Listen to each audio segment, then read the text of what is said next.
Işık azgırıp alacak ağlattın şimdi. Birlikte bulutlar kalkıp haydat böcek.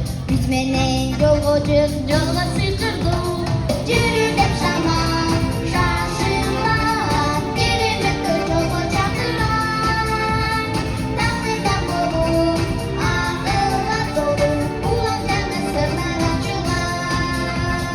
Gününü bilgenge daim kızılalır. Gültörüz çakıran күнгө жарашат. Куш менен жарышып дүйнө кыдырабыз. Биз менен жомоктой сонун саякат. Жүрүп шаман шашылат. Кереметтей жолго чакырат.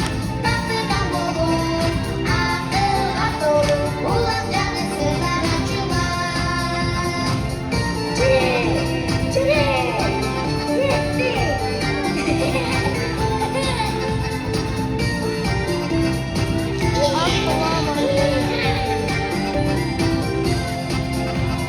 Барасың көчменен жарык жұлдыздарға, табасың досторду өзүң